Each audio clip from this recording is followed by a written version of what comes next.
Hello and welcome to the channel. Now what you see behind me here, this is the PlayStation 5 with the expansion slot ready for your expansion for your SSDs. Now when it comes to the SSD, it's only going to be in this beta software that Sony's putting out. So if you didn't sign up for the beta or you weren't selected, you will not be able to expand your PlayStation 5 storage. Now, for me, just if you're for right now, I don't think there's enough PlayStation 5 games to make you go out and purchase this SSD. Now, if you want to move your PlayStation 4 games in your internal to take advantage of that fast internal SSD, then that makes sense. But for me, I feel like there's not enough PlayStation 5 games for me to go out and purchase these SSD, especially the SSD prices are pretty steep, especially that Fire CUDA. Oh man, forget about it. It's $150.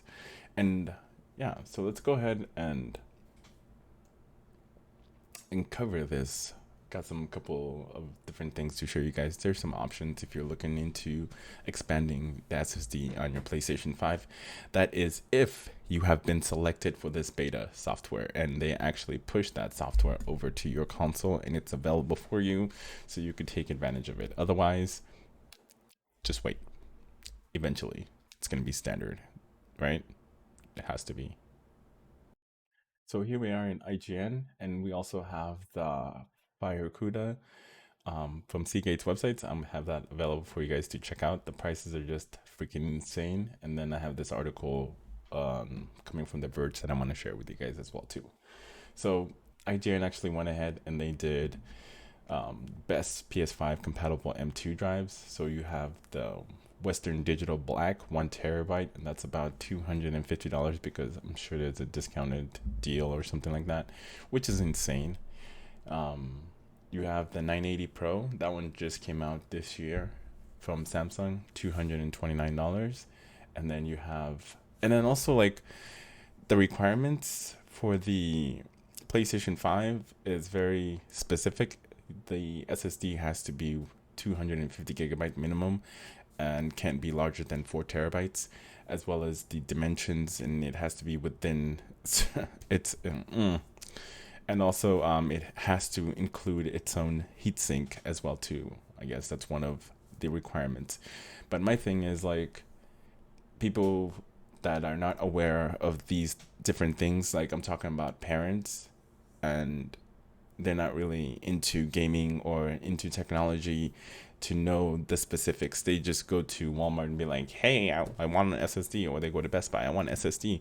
So that person isn't really going to recommend them the one specifically to work on the PlayStation 5. So you might have some problem when they do get it and they bring it home and it doesn't work because it's not at the right speed, the read and write speed. I think it has to be 7,000 megabyte per read speed or something like that, something along those lines. Just ridiculously fast. So you have three different options here, and I think this is the cheapest one, XLR gaming, 1 terabyte for $156, and the prices just keep going. It's pretty steep. It's mind-boggling, especially when it comes to the Fire CUDA. Oh man, a Fire CUDA, forget about it. Performance nothing short of exhilarating. The Fire CUDA 530, and this one has been confirmed to work on the PlayStation 5. So if you want something that is for sure, you can get this Fire CUDA. But like I said, the price is pretty insane. But for 1 terabyte, I feel like the prices are all in line comparing to other brand, except for this one, XLR and Seabrint. These two are definitely cheaper, but it just comes down to name brand. Like the Western Digitals, that one is $250. The 980 Pro 1 terabyte, that's also $230. So is this one. This is a different variation of the Western Digital. And then the Seabrint one, like I said, the Seabrint one looks like the most affordable. But if you want to take a chance on XLab, XLR-B, or XLR, I don't know. I don't think I would gamble with that. So with everything that you see here, you can purchase all these, but like I said, it won't work on your PlayStation unless you get that beta invitation and you have already downloaded on your PlayStation. Then you can go ahead and purchase one of these SSDs. And also, another perfect time to purchase these said SSDs is Black Friday. So the prices of these are going to drop drastically. Let's cross our fingers that it will drop drastically. So you can purchase them for not a crazy amount of price. Like, look at this, 4 terabyte for $1,000. Jesus Christ, that's insane. That's insane. But you know, somebody will buy this. Give it a year, and that price will be down to about half, if not 6 months, even like around 6 months or so. Like the price of this 4 terabyte would be either half, or even during the holiday season, it would be at half, if not lower, especially for the 2 terabytes. I think a 4 terabyte would be perfect, but like I said, the PlayStation 5 does not have a lot of games, and if it does, not everybody are going to like those games, like Returnal. You got Ratchet and Clank Rift Apart. You had what was that other game that they released that was another dumpster fire?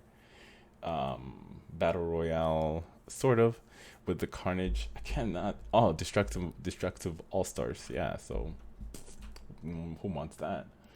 And the fact that your Call of Duty game is going to siphon all of the storage, as well as NBA 2K22 is going to siphon majority of your storage, because those games are very, very demanding. Activision's Call of Duty alone is like about 250 gigs. So, yeah.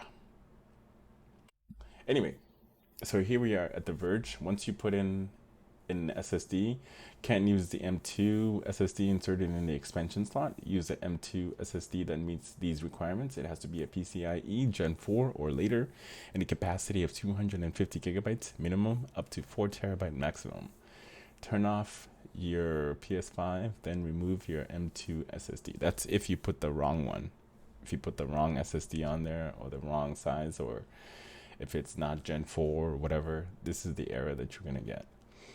And then if the M2 isn't compatible, you get the warning, blah, blah, blah. Formatting took less than 10 seconds on my Corsair Force MP600 2 terabyte drive. Once formatting has been completed, the PS5 quickly tests the drive speed and warn you that if you have issues with game installed on M2 SSD, try moving it to the internal. You can freely move installed games over to the SSD, or install new games from PlayStation Store directly to the storage. During the testing, it took around 30 seconds to move Ratchet and Clank Rift Apart from internal storage to the Corsair. Damn, that's freaking fast. That's lightning fast. Even on the Xbox, it took a long time for me to move one of my games to the external drive, but the external drive has a really shitty read and write speed, so that's why it took a long time. And then they said added first-hand confirmation that Seabrant Rocket Gen 4 works as well. So that is this one right here.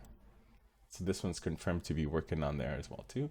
And it's on IGN's list of PS5 M2 slot, or PS5 compatible M2 SSDs. Anyway, like I said before, the only people that are going to be well entwined into this technology is people that are computer savvy. But like I said, just the regular mom and pop that want this for their kid, they're gonna have a problem with it if they get the wrong kind, or if it's not specific to this, specification that Sony gave us. If it's not, then it's not gonna work, and then it's gonna create some issues, and then they're gonna be angry, and then they're gonna go all Karen-y, and then we'll have a very entertaining video for all of us to enjoy and laugh. Anyway, make sure to like and subscribe if you enjoyed this video. You have yourself a very lovely day, 'cause I'm out of here.